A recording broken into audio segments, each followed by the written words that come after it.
Cześć, Cześć wszystkim. tu w ogóle Poland. Tak, to my. I słuchajcie, choć zazwyczaj śmieszkujemy, to dzisiaj jesteśmy z poważniejszym tematem, więc śmieszków raczej nie będzie. Jeżeli chcecie się pośmiać, to proponujemy zmienić teraz na jeden spośród, nie wiem, kilkuset innych naszych Tak, nagrań. dokładnie. Więc coś tam sobie znajdziecie i sobie poradzicie, a jeżeli chcecie z nami zostać, no to fajnie, też miło. Pytania dotyczące naszej orientacji przewijają się właściwie od momentu, gdy zaczęliśmy być w jakiś tam sposób rozpoznawalni. I to są pytania od naszych obserwatorów, internautów, dziennikarzy, jakikolwiek po prostu byśmy nie udzielili komukolwiek jakiegoś wywiadu, no to pada jak się czujecie w tym kraju, jak to jest, jak się żyje i żyło. No, Ja jestem zmęczony takimi ja jestem pytaniami, strasznie wiesz? zmęczony, bo ja bym wolał być na przykład postrzegany jako człowiek, ogólnie. Jako twórca, no nie wiem, niekoniecznie zawsze chcę być ambasadorem wszystkich gejów w Polsce. Tak, więc też liczymy, że prócz tego, że może to wideo niektórych zachęci do zagłosowania, do wzięcia w ogóle udziału, do zagłosowania na odpowiednią osobę, ale też jakoś wyczerpie te pytania w przyszłości oraz może wesprze niektóre osoby, które przeżywały, mają podobne wspomnienia i przeżycia, albo właśnie mają teraz, przeżywają, czy nawet będą przeżywały. W ostatnim czasie sporo uwagi, również naszej, przykuły niektóre postulaty kandydatów, szczególnie obecnie sprawującego władzę prezydenta, który przedstawił kartę rodziny. Szczególnie naszą uwagę zwrócił punkt ochrona dzieci przez ideologię LGBT. I pierwszy punkt, czyli zakaz propagowania ideologii LGBT w instytucjach publicznych. Ciekawy zapis, nic z niego nie wynika. Ja to tak odbieram, jakby po prostu ktoś się zebrał na środku pokoju i powiedział, to jest Znaczy ja to odbieram jako kolejną dawkę kłamstw, tak. która została poparta później jakby już nie pisemnie, ale słownie przez osoby rządzące krajem, czyli to słynne ideologia LGBT. Wcześniej mieliśmy do czynienia z ideologią Gender było, tak. mieliśmy do czynienia z promocją homoseksualizmu i to są jakby takie które są tworzone w głowach tych chorych ludzi i oni wtedy decydują, dobrze, to teraz te głowy wysyłamy do jakby społeczeństwa i ich po prostu zatruwamy. Musi być zawsze w naszym kraju jakiś wróg.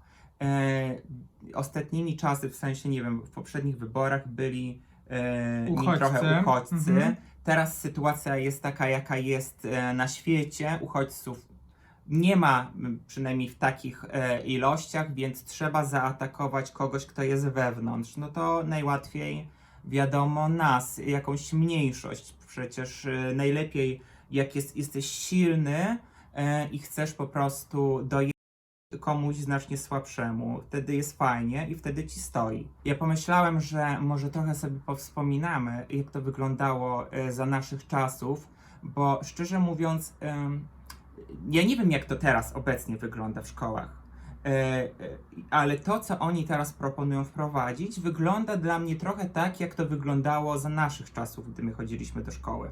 U mnie wyglądało to tak, że właściwie od zawsze, odkąd pamiętam, nawiązywałem kontakt z dziewczynami. I to nie był kontakt w żaden sposób jakiś miłosny, tylko po prostu koleżeński. Tak było, nie wiem, mi łatwiej, nie wiem dlaczego, ale po prostu to się działo już w przedszkolu, później w podstawówce. Pamiętam, że nauczyciele, były takie momenty, że nauczyciele próbowali jakby mnie, nie wiem, może naprawić i celowo sadzali do ławki z chłopcami, z którymi nie miałem Jezu, też tak absolutnie miałem. żadnego kontaktu i Tak. żadnej, to nie było tak, że byłem jakiś uprzedzony do nich, tylko po prostu to, co oni mówili i tym, czym się zainteresowali, mnie nie interesowało. Jakby prosta sprawa. Oczywiście w tamtym okresie też zacząłem odkrywać, co to jest nienawiść i uprzedzenia, pierwsze przekleństwa i jakieś próby pobicia.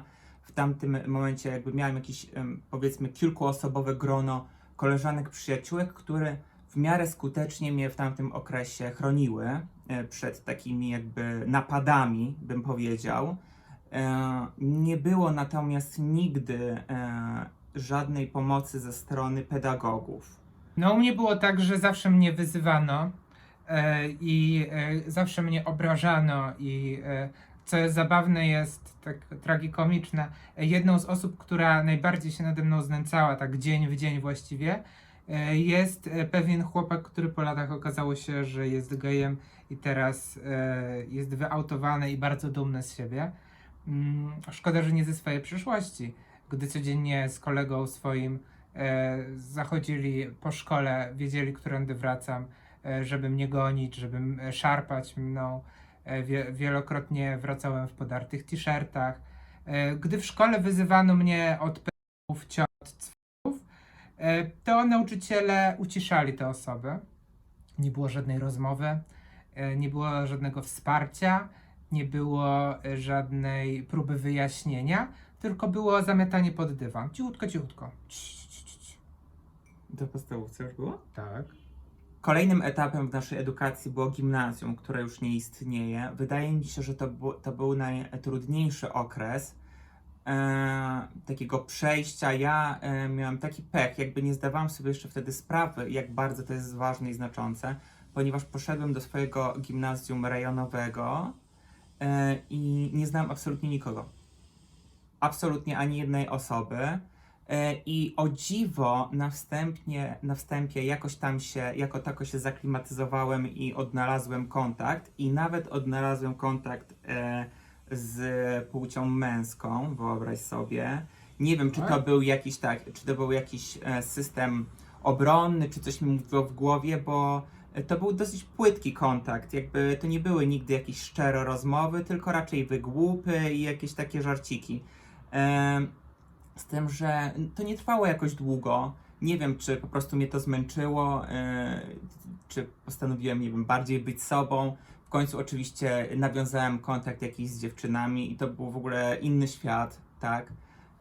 No i to też zaczęło być problematyczne, ponieważ wtedy już jesteśmy trochę więksi, jakby też jesteśmy w pewien sposób może nadal mało uświadomieni, ale więcej uświadomieni na temat negatywnych rzeczy i formy, możliwości na przykład znęcania się. Nie ukrywam, że w czasie 3 lat gimnazjum miałem myśli samobójcze, ponieważ to właściwie był najgorszy okres. To było takie pewnego rodzaju piekło w pewnym momencie już pod koniec, bo z jakiegoś powodu, już nawet nie wiem, utraciłem też kontakt z dziewczynami i w pewnym momencie zostałem już sam, całkowicie. To była na pewno też 3., ostatnia klasa, gdzie wtedy próbowałem skupić się bardziej na nauce, bo już mi nic nie zostało. Ale jakby problemem było problemem były na przykład lekcje WF-u, gdzie po prostu jakby bez żadnego ukrywania już się nade mną znęcano, czy to w szatni, czy to na boisku, gdzie dostawałem ulubioną zabawą, na przykład było rzucanie mi w twarz piłką, na przykład do koszykówki, która jest bardzo ciężka, jeżeli ktoś zdaje sprawę. Podobne też sytuacje były trochę, tylko znacznie łagodniej w podstawówce, gdzie wypisałem się, właściwie rodzice mnie wypisali z basenu, ponieważ był taki okres, że chodziliśmy raz w tygodniu na basen i ja bardzo zawsze lubiłem pływać, ale skłamałem moim rodzicom, że nie lubię pływać i się boję tego, żeby mnie wypisali, żebym po prostu nie zostawał w szatni z chłopcami samymi. No i później to samo było właśnie w gimnazjum, gdzie na lekcje WF-u raczej nie chodziłem, albo to było sporadyczne, groziły mi oczywiście niezdania w związku z tym. Ogólnie to był kolejny etap, gdy wszyscy dookoła wiedzieli i widzieli, ale znowu nikt nie reagował w żaden sposób. Ja też nigdy nie mówiłem o tym swoim rodzicom, ponieważ no nie wiem, nie byliśmy jakoś super otwartą rodziną. To też jest takie, raczej wydaje mi się, było przynajmniej w mojej głowie, że gdy ktoś nad tobą się znęca, to jest wstyd, ponieważ nie potrafisz się obronić, ponieważ jesteś nielubiany, więc lepiej, skoro już masz tak chuj w tej szkole, to chociaż udawać w domu, że jest fajnie, no bo wtedy już wszędzie jest chujowo, nie? więc lepiej sobie już to darować, bo i tak pewnie nic nie zmienią, skoro nauczycielom to w żaden sposób nie przeszkadza. No u mnie gimnazjum to już było piekło totalne, bo ja znałem osoby z gimnazjum, bo to często z podstawówki też przechodziły, ale doszły też nowe osoby. Doszedł taki chłopak na przykład, który od pierwszego dnia mojego gimnazjum znęcał się nade mną. On był wtedy w 3. klasie, bo to były 3 klasy wtedy gimnazjum. Znęcał się nade mną i trwało to cały pierwszy mój rok gimnazjum. Doszło do tego, że ja chodziłem, przełamałem w pewnym momencie wstyd, bo niestety jest to w Polsce, tak jesteśmy wychowywani. Myślę, że też możecie to znać, że nie można zgłaszać swoich problemów i o nich mówić głośno, bo wtedy okazujesz słabość, bo wtedy okazujesz się osobą gorszą. Jesteś tchórzem po prostu. Tchórzem, tak. Ja w końcu to przełamałem po, myślę, że kilku tygodniach i dyrektorka tego gimnazjum świetnie wiedziała o tym, że jest chłopak, który się nade mną od rana do końca zajęć znęca, że boi się wychodzić z klasy na przerwy, że czeka na mnie po szkole. On sobie upatrzył mnie. Byłem może łatwą ofiarą, może w jakiś sposób leczył swoje jakieś frustracje, kompleksy, nie wiem. Pamiętam, że bałem się wracać do szkoły, że chodziłem dookoła szkoły, szukając jakiejś uliczki, gdzie może go nie być. Chodziłem innymi osiedlami, żeby tylko wyminąć miejsce, gdzie zwykle stał.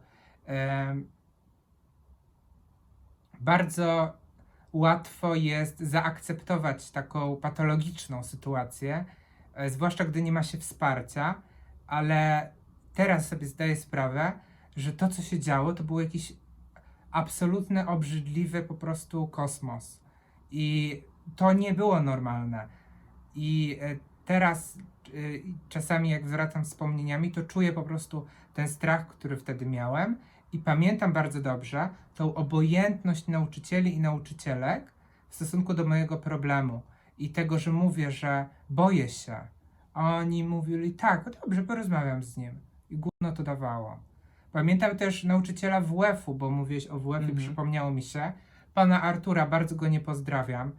Utytułowanego sportowca, zwyciężał też chyba w jiu-jitsu w zawodach, który był WF-istą tam.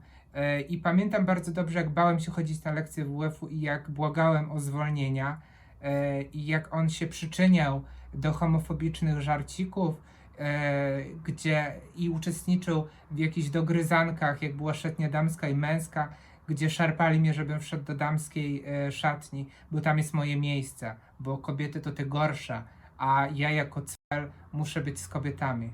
Pamiętam, że rozpoczęcie roku to była 2. albo 3. klasa gimnazjum, że ja po wakacjach, bo wakacje to zawsze były dla mnie jakby święto, nie? Tak, Nie kończące się najlepiej, żeby nie wracać do tego piekła. tak. I tak bałem się wrócić do szkoły, do tego gimnazjum, że w drodze do szkoły, do gimnazjum po prostu stanąłem przy sklepie, jakimś takim malutkim sklepie osiedlowym, takiej budce właściwie na środku podwórka i tam tak zamarłem przez, no nie wiem, godzinę, 2 i nie poszedłem nigdy na to rozpoczęcie szkoły, po prostu tak sobie stałem. I myślałem, co zrobić, i ten czas tak leciał. Wróciłem do domu, jakby nigdy nic. Powiedziałem rodzicom, że byłem na rozpoczęciu szkoły, oczywiście, że wszystko jest fajnie. I pamiętam, że następnego dnia powtórzyłem to, bo stwierdziłem, no nie wiem, właściwie nie wiem, co sobie myślałem, że nie będę już więcej chodził czy coś. Ale doszło do tego, że jakiś starszy pan okazało się, że widział mnie z okna z pobliskiego bloku i wyszedł do mnie i powiedział, że widzi mnie drugi dzień, jak staję po prostu tutaj pod tym sklepem. I właściwie był taki trochę taki zaniepokojony, ale z drugiej strony taki idź do szkoły, bo po prostu zadzwonię na policję. Mhm.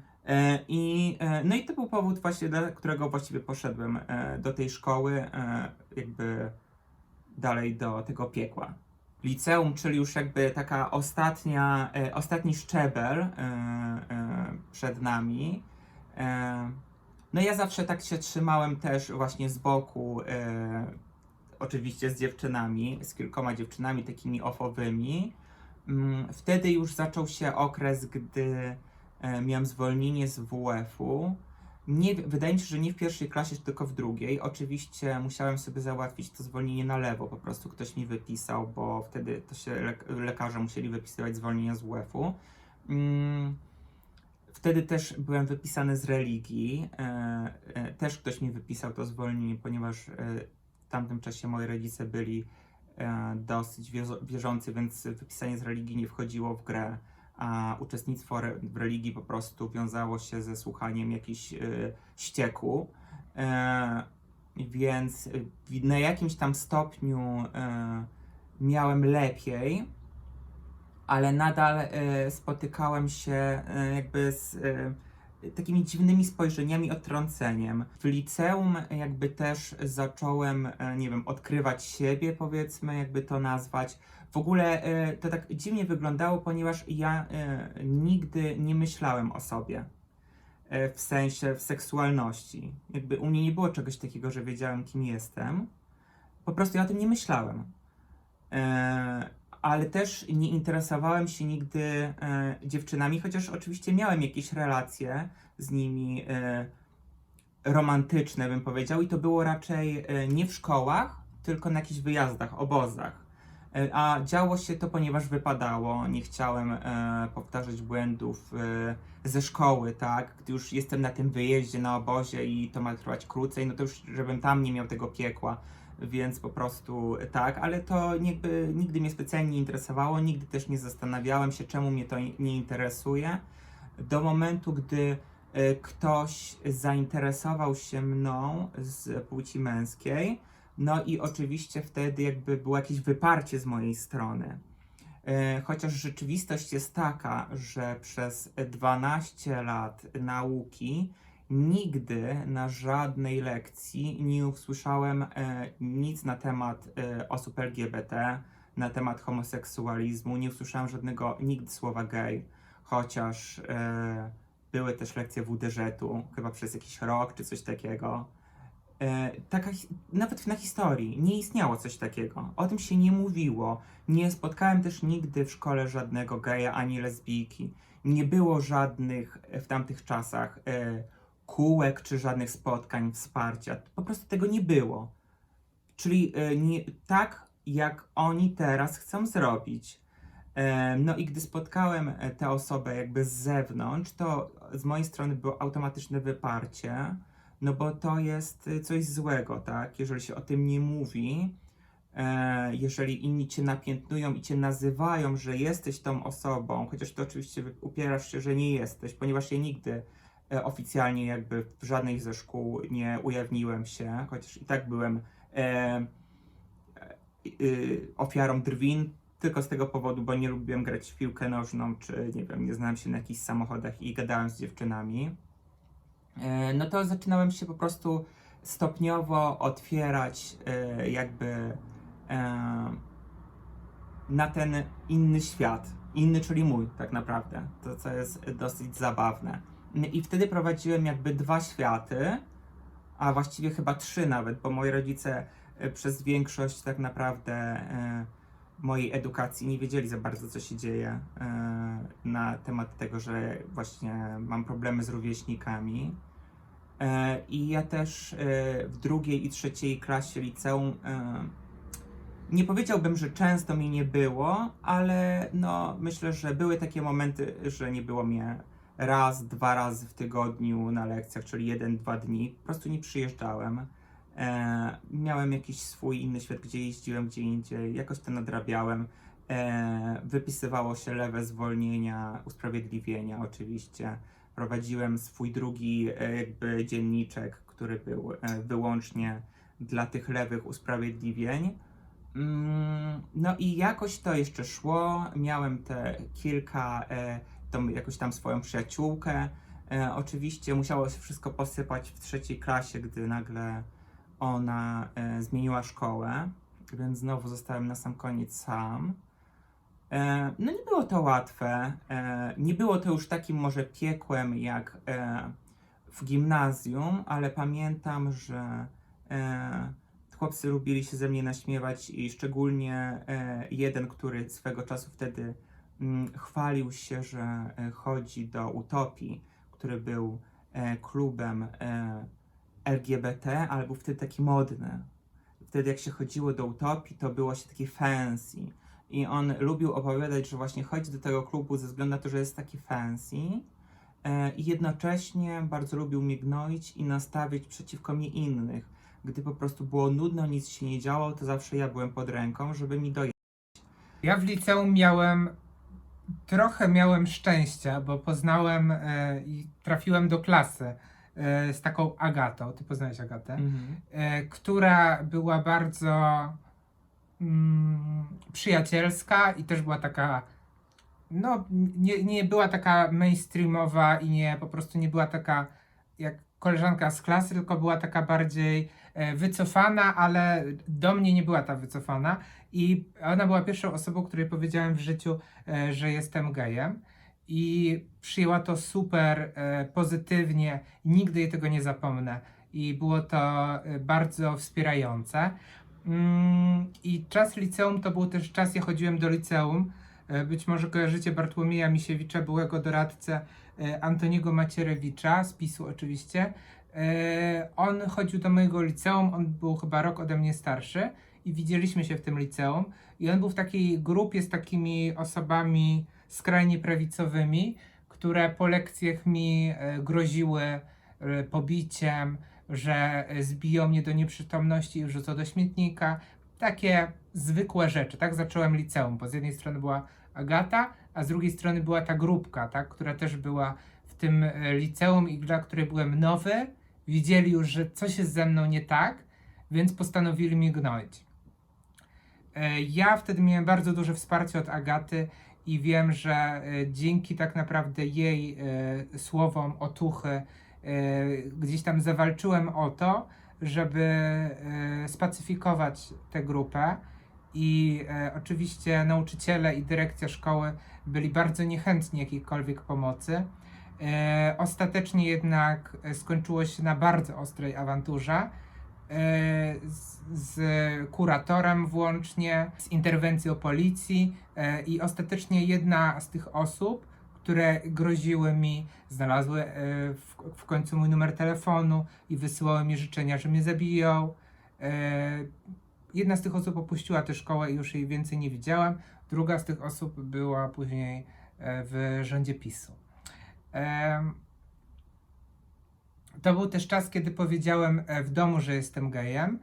Skończyło się to tym, że musiałem z niego uciec i musiałem się przeprowadzić, mając 16 lat chyba.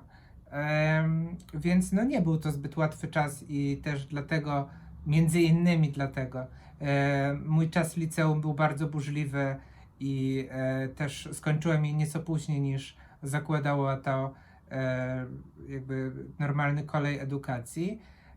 I to był czas, gdy się totalnie wyalienowałem z systemu edukacji, bo już byłem na tyle dorosły, że mogłem już cokolwiek, wiecie, wyjść na miasto i tak dalej, nie byłem już takim dzieciakiem. No i miałem tą Agatę, jeszcze miałem dosłownie kilka koleżanek oczywiście w szkole, z którymi trzymałem kontakt, ale prowadziłem już raczej życie pozaszkolne i właściwie rzadko kiedy się pojawiałem, w końcu się przestałem w ogóle pojawiać w szkole. Pamiętam takiego nauczyciela historii właśnie w liceum, który był też skrajnym homofobem i z takim obrzydzeniem się wręcz do mnie zwracał. Oczywiście nigdy chyba u niego nie dostałem jakiejś lepszej oceny niż 3, mimo że czasami moje prace nie miały żadnego zarzutu, ale zawsze coś znalazł i zawsze traktował mnie gorzej od innych, dlatego że widział, że nie jestem taki jak on. A skoro nie jestem taki jak on, to znaczy, że jestem gorszy i zasługuję na gorsze traktowanie. Moi rodzice nigdy nie pytali mnie, nigdy też w żaden sposób nie uświadamiali na temat takich ludzi jak ja. W ogóle nie było też tak, że byli jacyś anty. Po prostu w moim domu się nie rozmawiało na takie tematy. Czyli nigdzie się nie rozmawiało na takie tematy. Więc z ich strony nie miałem żadnego wsparcia i też jakby to po prostu była taka egzystencja taka nijaka, no. nigdy tam się też przed nimi nie otwierałem. Ja na przykład nie miałem okazji nigdy ujawnić się przed moimi rodzicami czy przed moją mamą, ponieważ zrobiła to za mnie lekarka.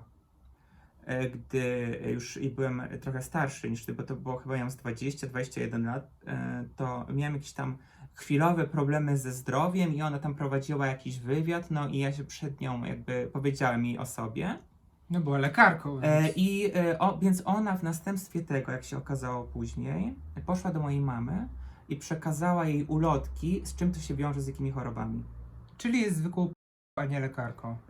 Tak, więc moja mama tak się dowiedziała. Podejrzewam, że zawsze wiedziała, tylko po prostu na takie tematy się nie rozmawia. Więc ta lekarka ją uświadomiła. Dziękuję jej bardzo za to. No i no wiadomo, nie przyjęła tego jakoś super fajnie, ale też nie było jakiegoś, nie wiem, przekleństw czy przeciwko mnie. Raczej było wzruszenie z tego względu, że wiedziała, że, znaczy przede wszystkim myślała, że umrę, ponieważ jeżeli jakaś lekarka daje jakieś choroby, które mogę mieć w przyszłości, tak jest po prostu mówione, że jesteśmy jakąś zarazą, prawda? Niesiemy jakieś choroby, a drugie, że albo ktoś mnie zabije, po prostu, ponieważ jest tak źle dookoła. To jest o tyle śmieszne, bo to jest ciężko też tak naprawdę winić teraz naszych rodziców, bo oni też nie mieli żadnej edukacji. Tak, I to jest po prostu... to jest system cały. Ten system jest tak System popsuty. nienawiści, system poniżania, system braku wiedzy, system strachu. Tak, nie tylko, że oni sami nie uczą ciebie, ci rodzice też nie byli uczeni, nie Tak. wiedzieli jak o tym rozmawiać. W telewizji wtedy też się o tym nie mówiło. Tak. Oni nie wiedzieli, jak do tego podejść. Jedynie jakieś mieli zasłyszane rzeczy. Moja mama, nie zapomnę, jak na przykład już dowiedziała się, już jako tak zaczęła to akceptować i jej tam mówiłem właśnie, że chodzę czasami do klubu LGBT. I ona mnie zapytała totalnie na serio, czy to tak wygląda jak w filmach. I ona miała na myśli scenę taką pamiętną z Akademii Policyjnej, oczywiście prześmiewczą, bo kiedyś to się lubiło żartować właśnie z gejów, gdzie policjant wchodzi do jakiegoś baru, a tam są same skórzaki, nie? Wiecie, skóra, wąsy, najlepiej jeszcze jakiś goły tyłek. I czy to tak wygląda? Jakby powiedzieliśmy wam o tym po to, żeby jakby uświadomić, do czego oni chcą doprowadzić. Oni chcą doprowadzić do tego, żeby kolejne pokolenia i kolejne osoby przeżywały to, co my. Żeby ci rodzice, którzy i tak już jakby jest dla nich za późno, ale przyszli rodzice, żeby ci przyszli rodzice nie mieli wiedzy, nie mogli informować, rozmawiać i edukować swoich dzieci, żeby te dzieci nie wiedziały, kim są, w jaki sposób, żeby te dzieci, które też nie wiedzą tak naprawdę, bo jeżeli coś jest inne, jesteśmy nauczeni w tym kraju, że jeżeli coś jest inne, to jest złe. Tak. Oni po prostu dlatego jakby nie chcą tego dopuścić, bo się boją tego, że to im zniszczy jakby tę całą wieżę Lego. Wiecie, że nagle tutaj wejdzie dwóch chłopów zamiast kobiety i mężczyzny i to po prostu zrujnuje świat. Oni nie będą wiedzieli wtedy, co zrobić. Jak na przykład, jak oni, nie wiem, zatańczą albo coś, to jest niemożliwe po prostu, więc zamiast jakby otworzyć się na to i po prostu, nie wiem, olać albo znaleźć jakieś rozwiązanie, to oni wolą się zamknąć, żeby nic tylko się nie zmieniało przypadkiem, bo nie wiem, co wtedy się stanie, chyba im głowy wybuchną. No, według mnie to wszystko zmierza w tej chwili w kierunku władzy, która panuje w Rosji, bo zauważcie, że teraz w Rosji za jakieś wzmianki czy rozmawianie o osobach LGBT są kary więzienia nawet. A jeszcze kilka lat temu, jeszcze za naszego życia, Rosja była najbardziej znana z tego, że dwie piosenkarki się całowały i Tak. udawały, że są lesbijkami, reprezentowały ten kraj na Eurowizji. I zauważcie, jak to się zmieniło w przeciągu zaledwie kilku lat, więc to naprawdę jest możliwe. Warto też jakby uświadomić, jak bardzo krzywdząca jest mowa.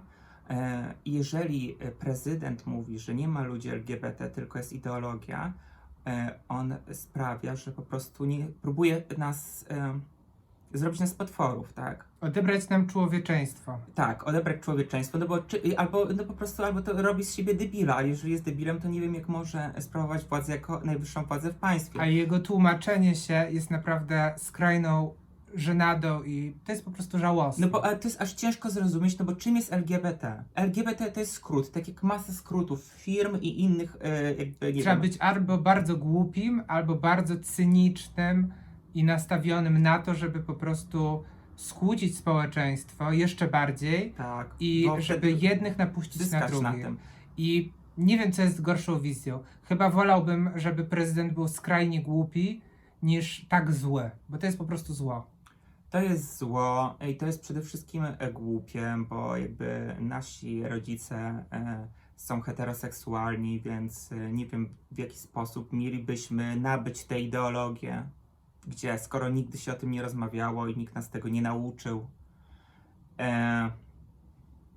I to jest też przykre do tego stopnia, bo ja wspomniałem tutaj wcześniej o jakichś myślach samobójczych, że to nie jest nic takiego szokującego tak naprawdę i odkrywczego, ponieważ podejrzewam, że większość, jeżeli nie wszystkie osoby z naszego środowiska po prostu miały takie myśli, przechodziły Ja i nawet mają. nie wspomniałem o tym, bo było dla mnie oczywiste. To może Tak. wspomnę, żebyście byli świadomi.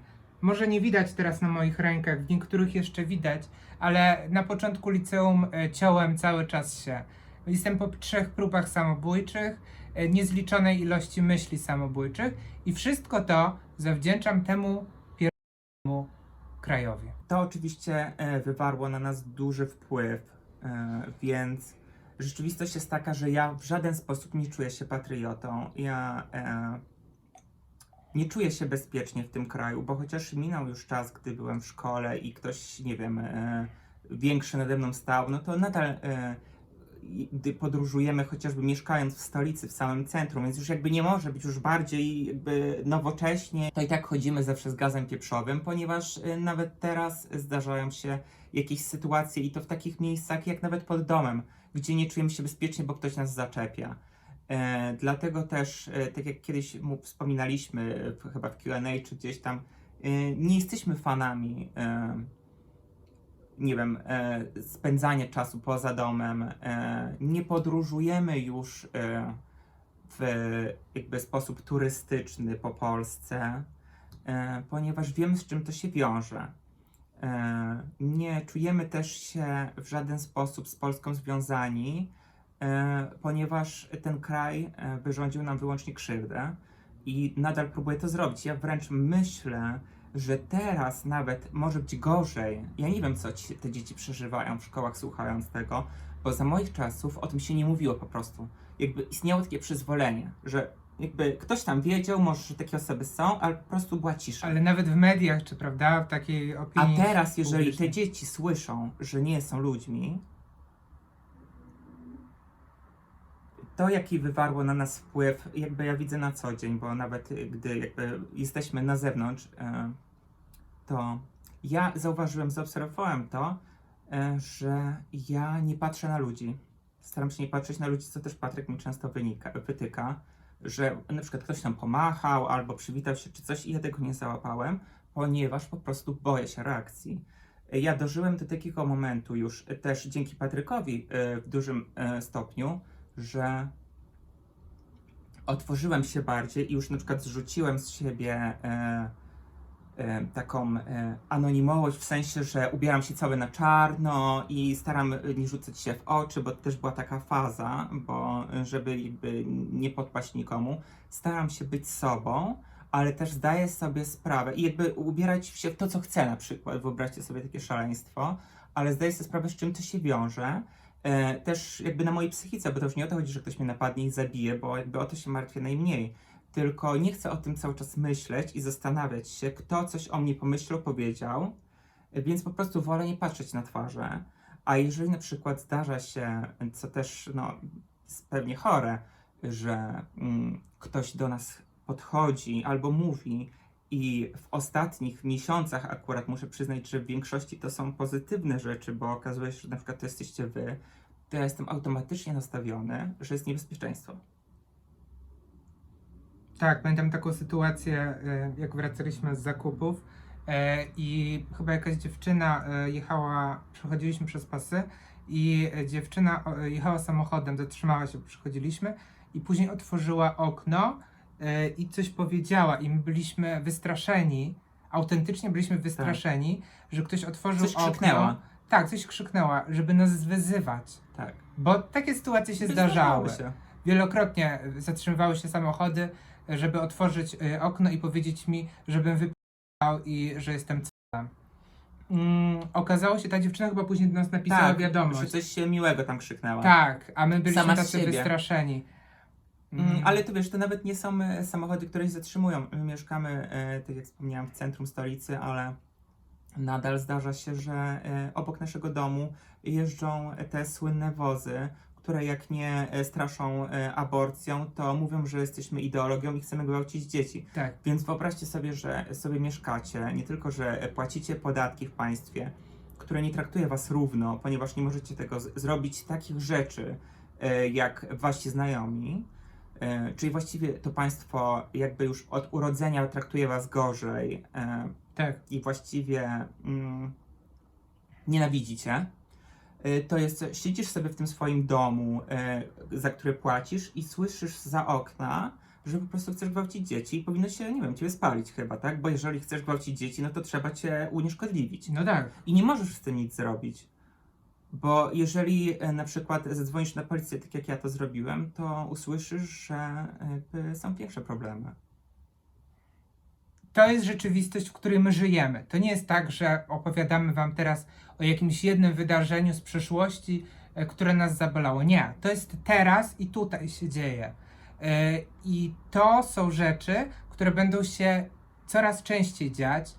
Coraz bardziej ludzie będą poniżani, wyśmiewani, będzie im się odbierało człowieczeństwo, odbierało prawa, jeśli jeszcze jakieś mają. Dlatego mówimy o tym wszystkim, żeby uzmysłowić, jak ważne jest po prostu pójście na wybory i głosowanie zgodnie ze swoim sumieniem. Niezgodnie z tym, co powie babcia, mama, ksiądz czy dziadzio. Niezgodnie Tak. z tym. Mnie zawsze to szokuje. Ja nie jestem w stanie tego zrozumieć, bo otrzymujemy nadal jakby też pytania, na kogo my będziemy głosować, jakieś prośby o sugestie. Ja po prostu tego nie rozumiem.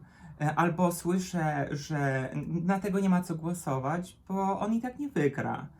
I dlatego przez jakby całe moje dorosłe życie kręci się to samo bagno, Tak. te same osoby, te same afery i w kółko jest ciągle to samo i nikomu to nie przeszkadza. Ja nie jestem w stanie tego zrozumieć po prostu. Od 18 roku życia brałem udział we wszystkich wyborach i nigdy nie głosowałem na tego, kto mi coś powiedział. Nigdy nie interesowałem się sondażami.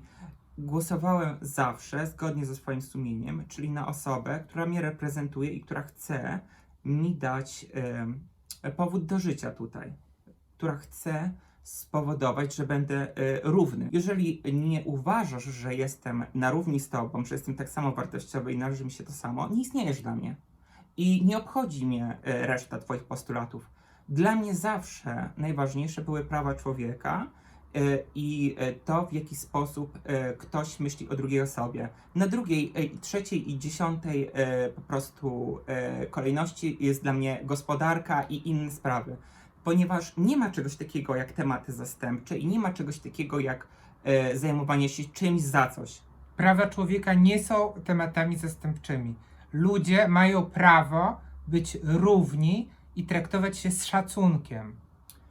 Dlatego też na przykład nie jestem w stanie zrozumieć osób głosujących na skrajnie po prostu wręcz prawicowe, faszystowskie ugrupowania, które mówią, że te osoby mówią, że oglądają nas i głosują na osoby, które chciałyby nas zabić, Tak. które chciałyby nas leczyć, które uważają, że nie powinniśmy istnieć i mówią, że oni nie popierają części postulatów, Jeśli ale jesteś gospodarka taką im się osobą, podoba. to wyłącz to. Jakby nie chcemy twoich pieniędzy, nie chcemy z tobą nic wspólnego. Tak. Bo no po prostu to tak nie działa. Jeżeli głosujesz na daną osobę, na daną partię, to popierasz jej wszystkie postulaty. Tak. Nie możesz sobie tego wybrać po prostu. Tak. I jakby moim zdaniem ponosisz też tego odpowiedzialność. Każda osoba ma znaczenie i każdy głos ma znaczenie. Dlatego nigdy nie warto kierować się tym, co ktoś powie. Nie możemy myśleć o tym, że to nie ma znaczenia. Jakby to się dzieje raz na kilka lat i nie będzie już takich drugich wyborów. To jest kilka lat, które mają znaczenie nie tylko dla ciebie, ale dla wszystkich osób, które cię otaczają. Dla twojej rodziny, dla twoich znajomych i nieznajomych, dla pani w sklepie. Więc ja nie wiem, dlaczego po prostu w tym kraju wszyscy chcą, czy nie wszyscy, ale na przykład osoby u władzy i większość chce po prostu niszczyć innych i sobie robić krzywdę. Zamiast na przykład, gdyby wszyscy mogli żyć dobrze i na przykład można by się wtedy zająć, gdyby wszyscy byli równie szczęśliwi, nie wiem, tą gospodarką, szpitalami, edukacją. Ochroną środowiska na przykład, które zaraz zniknie. Fajnie by było zająć się prawdziwymi tematami, a nie uważać, że część ludzkości jest gorsza od drugiej części ludzkości. Żenujące, że musimy się w kółko tym zajmować. I czy jestem wkurwiony? Tak, bardzo często jestem wkurwiony, bo trudno nie być wkurwiony w tym kraju, bo ja już mam na przykład dosyć. Dlatego prosimy was, namawiamy i bardzo prosimy, idźcie na wybory i zagłosujcie na osobę, która poglądami jest wam najbliższa. Nie na to, co mówi wam jakiś sondaż, nie na to, co powie babcia, pani w sklepie czy dziadzio. Nie. To jest twój głos i ty podejmujesz decyzje zgodnie ze swoimi poglądami. I nie tylko, że idźcie na te wybory, ale idźcie na jakiekolwiek wybory, bo jakby, wiesz, nie wiem, kiedy będziecie to oglądać. Może za 5-10 lat i może nic się nigdy nie zmieni. Niestety. Więc głosujcie, namawiajcie innych do głosowania. Nie słuchajcie tego, że nie macie znaczenia i wasz głos nie ma znaczenia. Bo jakby to jest kłamstwo po prostu. Jakby to są wasze głosy. Czasami naprawdę niewielka ilość ma znaczenie. W opisie macie link do naszego artykułu, jak głosować, gdy na przykład mieszkasz gdzieś, gdzie nie jesteś osobą zameldowaną. Także tam znajdziecie. W opisie są też linki pomocowe dla osób nieheteroseksualnych, które czują, że potrzebują pomocy albo po prostu z kimś pogadać. To też w opisie. I pamiętajcie, że macie taki sam głos jak ja, Adam, Małgorzata Rozenek, O dziwo, Doda, jeszcze nie zabrali tak, głosu. Jarosław Kaczyński czy Donald Tusk. Wszyscy mamy tyle samo głosów. Po jednym. I może spróbujcie po prostu być dla siebie milsi i zastanowić się czasami, myślę, że brakuje, postawić się w sytuacji innej osoby. Jak wy byście się czuli i jakby wam było po prostu na ich miejscu.